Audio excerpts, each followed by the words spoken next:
안녕하세요. 저는 올해 30살인 여자입니다. 제가 어렸을 때 아버지가 불의의 사고로 돌아가셨고, 위로 오빠 하나가 있는데 5년 전에 결혼을 하면서 분가를 했거든요. 그래서 전 엄마와 단 둘이서 살고 있습니다. 제가 얼마 전 참 뻔뻔한 여자의 몰락을 보게 되었는데, 그 여자는 자꾸 이 모든 것이 제 탓이라고 우기고 있어요.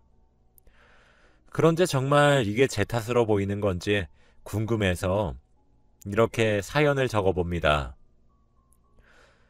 저희 오빠는 참 착한 사람이에요. 책임감도 강하고 가족이면 끔찍히 여기죠.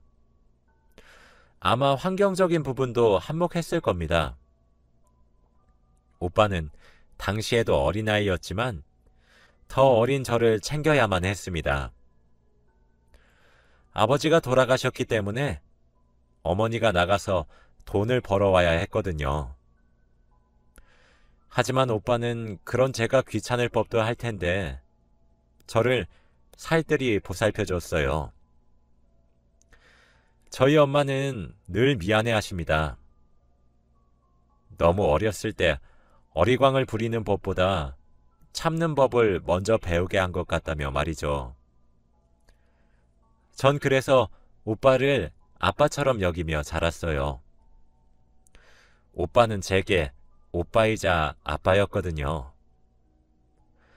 제가 동네 골목대장들에게 괴롭힘을 당하고 있으면 슈퍼맨 같이 아빠처럼 저를 찾아와서 절 괴롭힌 아이들 눈물 쏙 빠지게 혼줄 내주었고, 제가 엄마에게 혼이 나면 개구진 표정을 지으며 손잡고 아이스크림을 사 먹으러 가기도 했어요.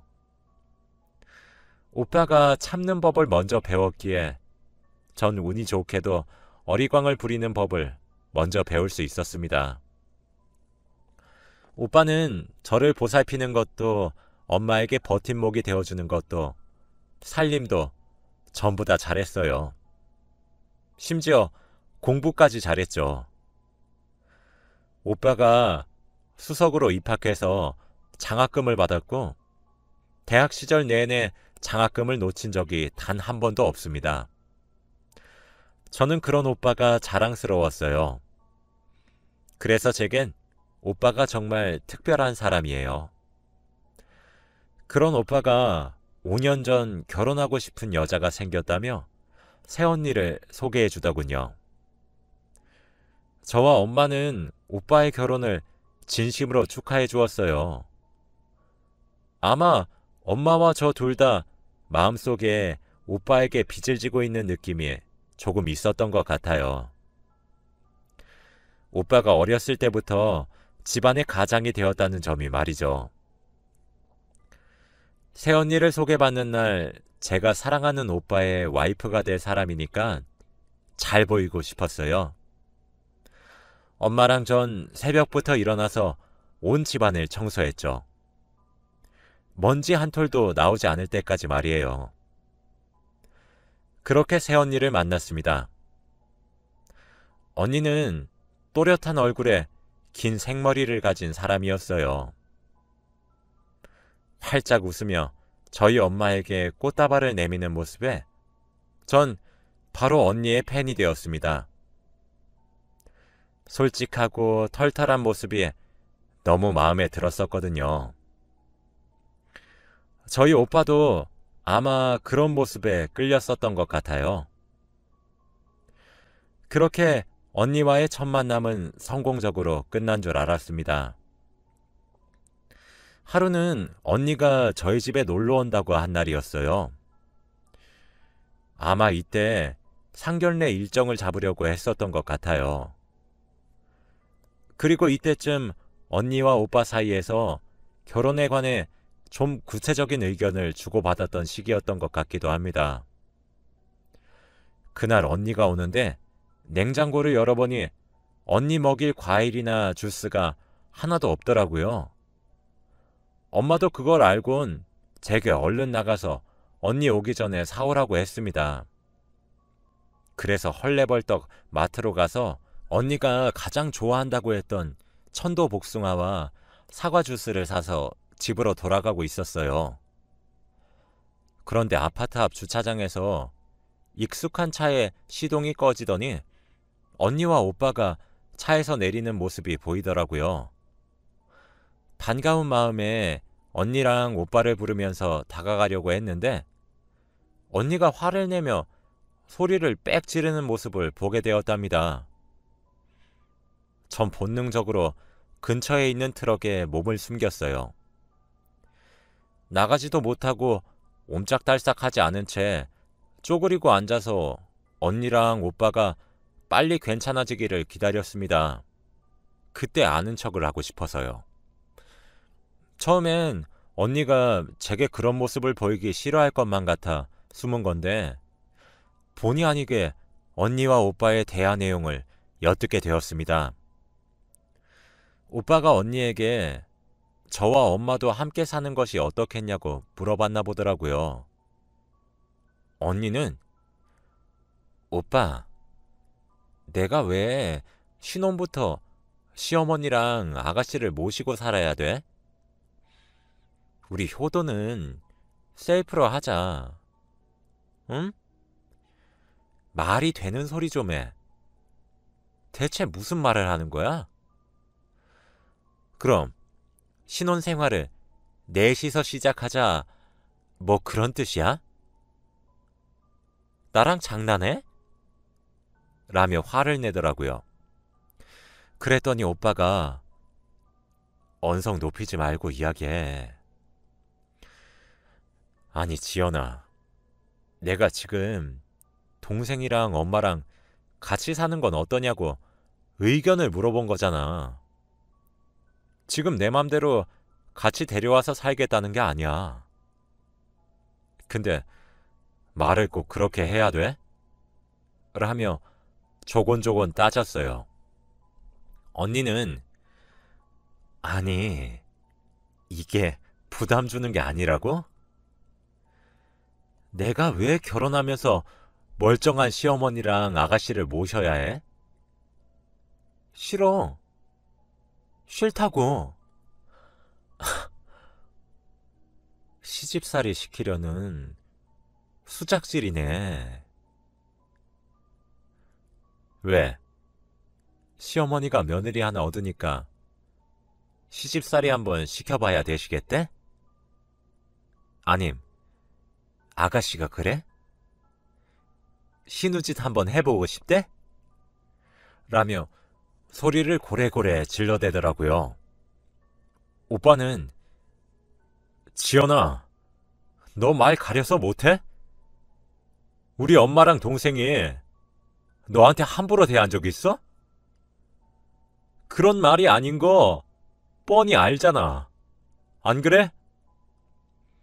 아직 동생은 20대 중반인데 내가 동생한테 오빠이자 아빠니까 눈에 밟히는 것 같아서 같이 사는 건 어떻겠냐고 물어본 거였어. 네가 싫다고 했으면 당연히 알겠다고 넘어갈 생각이었고. 그런데 말을 어떻게 그렇게 막 해? 하면서 언성을 높였죠. 사실 조금 놀랐습니다. 언니가 솔직한 것이 매력이라곤 생각했지만 뒤에서 저렇게 저와 엄마를 깎아내릴 수준의 말을 할 것이라곤 생각도 못했거든요. 그리고 오빠에게 저와 엄마가 걸림돌이 되는 것만 같아서 너무 미안했어요. 시간이 조금 지나자 언니는 진정했고 오빠와 언니는 대충 무마시키고 저희 집으로 올라갔습니다. 전 그로부터 10분 후 집으로 올라갔죠. 집에 도착했는데 제게 웃으면서 아가씨 하는 모습과 아까 주차장에서 엿듣다가 신우짓 하려고 그러는 거 아니냐는 목소리가 함께 들리는 듯해서 예전처럼 웃으면서 대하기가 힘들어졌습니다. 조금 불편해지더라고요. 그래도 티내지 않고 언니를 맞이했어요. 이런 작은 해프닝이 몇 번 있었지만 오빠와 언니는 결혼식을 올렸습니다. 오빠가 사랑하는 여자라는데 당연히 축복했죠. 다만 언니가 저와 엄마를 오해하지만 않기를 바랬어요. 언니와 오빠는 결혼하고 나서 1년 만에 아이를 가졌습니다. 언니가 임신을 하고 나서 전 정말 종처럼 시중을 들었어요. 언니는 하루에도 12번은 불러 제껴서 이거 먹고 싶다, 저거 먹고 싶다 하며 시켜 먹었죠. 저도 취직을 해서 일을 하는 입장인데도 불구하고 매일 전화에 시달렸습니다. 오빠에겐 말도 하지 않았죠. 제가 하는 것이 당연하다고 생각했었거든요. 첫인상부터 제 마음에 쏙 들었던 언니는 어느 순간부터 온데간데 없어졌죠. 그리고 조카가 태어났습니다. 조카는 여자아이였어요. 처음 가져보는 조카인데다 처음 보는 갓난아기였죠. 너무너무 사랑스러운 겁니다. 저희 오빠도 입이 귀에 걸렸어요. 출산하고 난 이후가 몸이 더 힘든 것을 알았기에 전 언니가 해달란 것은 다 해줬습니다. 심부름을 시키면 귀차탄 내색도 하지 않고 말이죠. 그러던 어느 날이었어요. 그날은 주말이었는데 오빠가 회사에 급한 문제가 생겨서 출근을 했고 집에 언니와 아기만 있었죠. 언니는 저희 엄마가 만든 음식이 너무 땡겨서 먹고 싶은데 가는 게 너무 힘이 든다며 제게 가져와 달라고 했어요. 음식을 싸서 신혼집에 도착했죠. 원래 띵동 초인종을 눌렀는데 그날 오빠가 회사를 급하게 나가며 문을 덜 닫고 나갔는지 현관문 도어락에 먼저 잠겨서 현관문이 닫혀있지 않은 상태로 있더라고요. 그래서 전 그대로 현관문을 열고 신혼집에 들어갔습니다. 언니가 어디 있나 싶어서 두리번거리는데 안방에서 전화를 하는 듯한 목소리가 들리더라고요. 그런데 대화 내용이 이상했습니다. 야, 내가 아무리 계산을 해봐도 너랑 갔을 때가 확실해. 아이, 진짜. 들키면 어떡하지? 방법 없냐? 아, 내가 그때 나이트를 대체 왜 갔어가지고. 라는 대화 내용이 줄줄줄 들리는 게 아니겠어요. 전 아무것도 모르고 언니, 저 왔어요. 라고 했더니 언니가 서둘러 전화를 끊고 저를 맞이하더라고요. 어떻게 들어왔어? 라며 당황해하는 언니에게 현관문 언니가 열어놓으신 거 아니에요? 열려있던데? 라고 말했죠. 원래 제가 가면 마실 것 한 잔은 대접해 주는데 언니는 너무 피곤하다며 음식을 받자마자 절 다시 내보내더라고요. 뭔가 이상하고 어색했지만 정확히 뭐가 이상하고 어색한지는 모르겠더라고요. 찝찝했죠. 그렇게 시간이 흐르고 아기는 날이 갈수록 쑥쑥 자랐습니다. 중간중간 오빠와 언니는 이혼 위기가 몇 번 찾아왔어요. 사실 저희 오빠는 참는 것이 버릇이 되어 있다고 해도 무방할 정도로 힘들다는 이야기를 하지 않습니다. 그런데 오빠는 1년에 한 번꼴로 저와 술을 마시면서 이혼하고 싶다고 말했어요. 언니의 솔직하고 자유분방함이 매력적이었고 그래서 사랑하게 된 것인데 결혼하고 나니 가정에도 소홀한 것 같고 저번에 나이트도 몰래 갔다 왔다며 어떻게 해야 될지 모르겠다고 하소연을 했죠. 전 그런 이야기를 들을 때마다 딸을 생각해야 된다. 그리고 언니도 오죽 답답하고 갑갑하면 그랬겠냐. 그렇게 밖으로 조금 나돌다가 말 거다. 오빠가 좀 더 잘해주려고 노력해라. 언니도 집에 갇혀서 육아에만 신경 쓰니까 힘들어서 그런 것 같다. 라고 하며 오빠를 달랬어요. 그런데 저도 사람인지라 자꾸 우리 오빠 마음을 힘들게 하는 언니가 예전처럼 좋지만은 않아졌습니다. 점점 미워지기 시작하더라고요. 당연히 언니와 제 사이도 점점 감정의 골이 생기기 시작했죠. 언제부터 꼬이게 된 건지 알 수 없어요. 그러다가 제가 몇 달 전부터 언니의 휴대폰을 한번 봤다가 의심이 들기 시작했습니다. 오빠와 언니의 딸이 오빠의 친자가 아닐 수도 있겠다라는 생각이 들었거든요. 언니의 휴대폰에는 아직도 딸내미 안 들켰냐?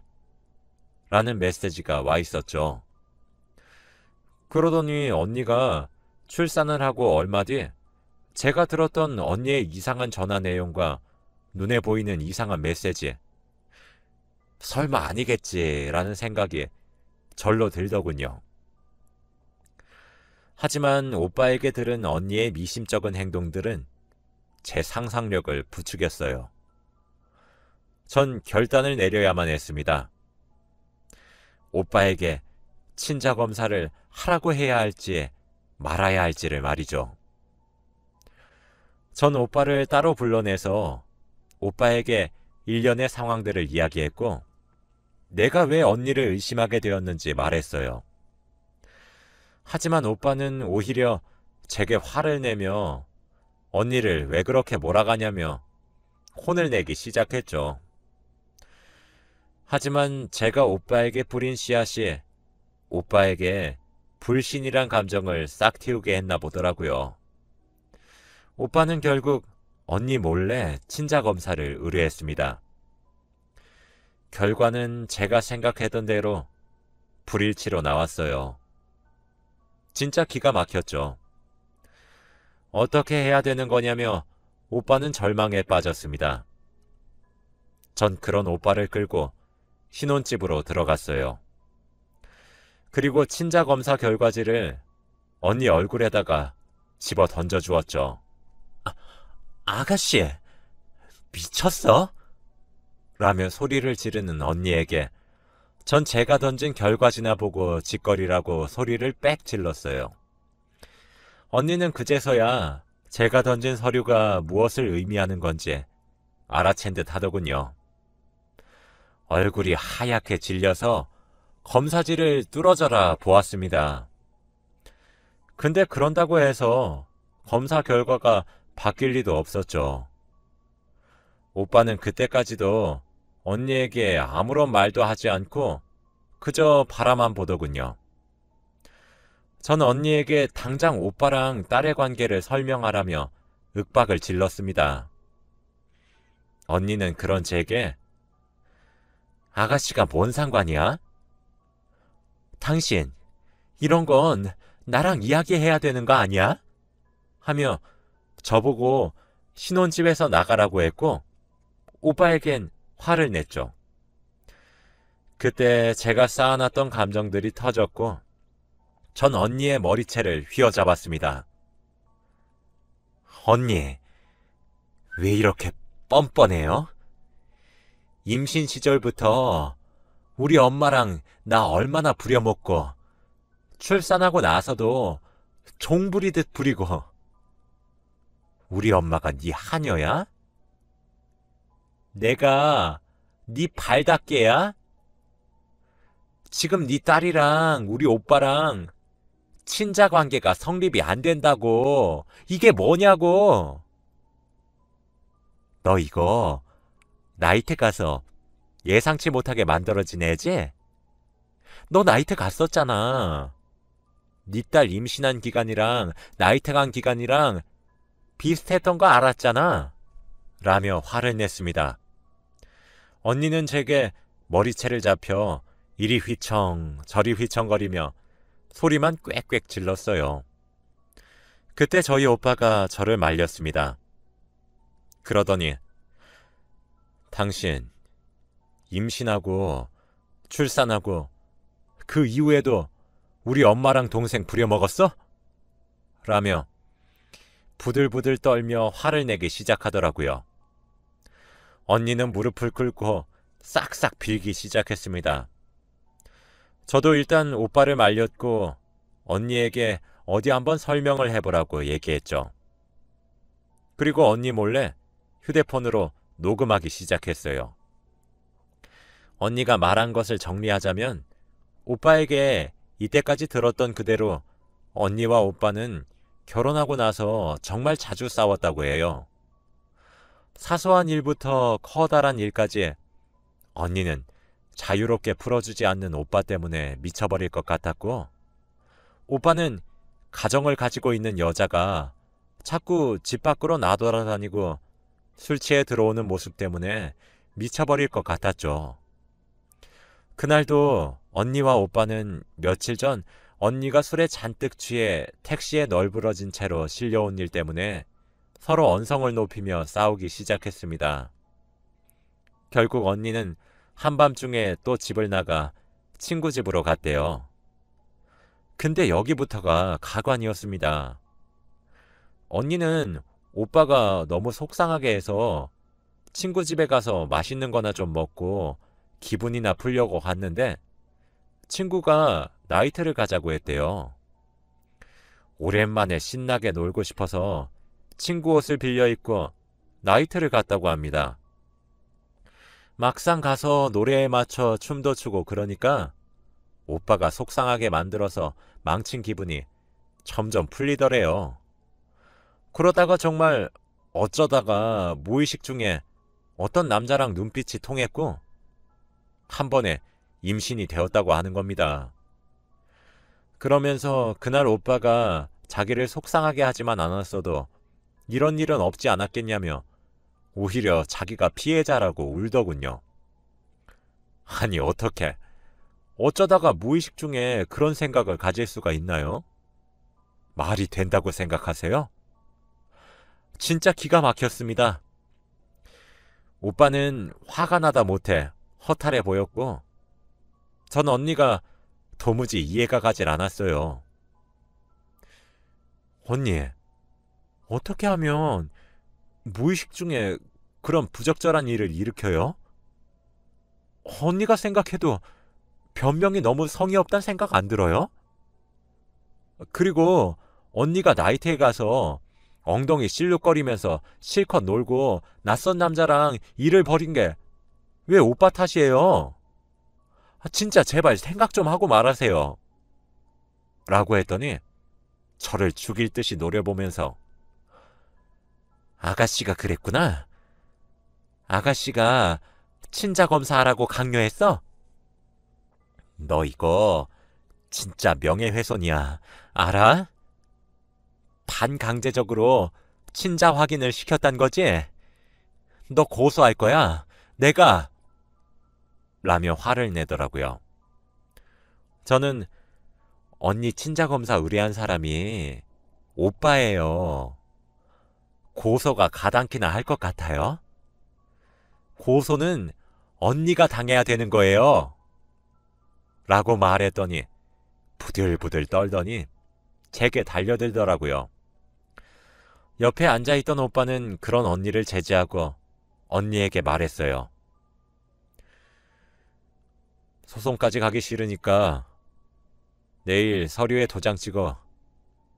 애는 네가 데려가고 이혼하자. 그리고 신혼집에서 언니에게 아이를 안기고 지갑과 휴대폰만 건넨 채 밖으로 내쫓았어요. 언니는 실컷 화를 내다 제풀에 지친 건지 친정으로 간 것 같더라고요. 그런데 진짜 여기서 더 기가 막혔던 건 신혼집에서 오빠를 도와 언니 물건으로 보이는 물건들을 모아서 짐을 싸고 있었습니다. 그런데 소파 근처에서 언니 노트북이 있더라고요. 그것도 언니 것이니까 챙겨줘야 하잖아요. 그래서 전원을 끈 뒤 노트북을 챙기기 위해 덮어놓은 노트북을 열었습니다. 그랬더니 컴퓨터 버전의 카카오톡이 떠 있는데 언니 아이디로 로그인이 되어 있더라고요. 그런데 그때 실시간으로 나누고 있는 대화가 가관이었습니다. 언니의 가장 최근 대화는 친구와 나눈 대화였고 그 대화 내용은 결혼하고 나서 가정주부로 계속 일했는데 집이 오빠 명이잖아. 이거 기여도 인정되지 않나? 재산 분할 되겠지? 나 진짜 고소하려고. 지가 신우이면 다냐? 진짜 신우가 오빠한테 친자 확인 강요한 게 분명하대도? 혼인 파탄의 사유로 신우이 고소하려고? 아, 진짜 신우이한테 손해배상도 청구할 거야. 걔 때문에 진짜 한 가정이 깨졌잖아. 아니, 그래도 오빠 친자는 아니지만 지금 우리 딸 4살 될 때까지 친자식처럼 키웠잖아. 그럼 양육비 주겠지? 등의 메시지를 주고받은 거더라고요. 전 오빠를 불러 대화 내용을 보여주었고 오빠는 정말 끝장을 볼 생각으로 마음을 굳히더라고요. 오빠는 그렇게 지금 이혼 소송 중에 있습니다. 원래 협의 이혼으로 몸만 내쫓고 말 생각이었다고 해요. 그래도 한때 가장 사랑했던 사람이고 앞으론 혼자 아이를 키워야 될 테니까요. 오빠는 이혼 소송을 했습니다. 당연히 아이의 존재도 부정했죠. 저희가 대화를 나누었을 때 제가 녹음했던 파일도 증거로 채택되었고 언니는 오히려 저희 오빠에게 위자료를 물어줘야 된다고 판결을 받았습니다. 그리고 아이의 양육권은 언니가 가지는 것이 당연했고 저희 오빠는 아이가 친자가 아니란 사실을 알자마자 바로 소송을 걸었기에 부양하지 않아도 된다는 판결도 받게 되었죠.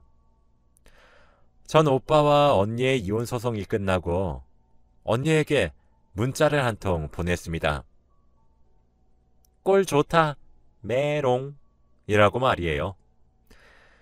언니는 제 문자를 보고 화가 많이 났던 것인지 제게 욕설이 가득 담긴 문자를 며칠에 걸쳐서 20통이나 보내더군요. 그래서 전 그걸 다 모아서 경찰서에 가서 욕설 문자로 고소했습니다.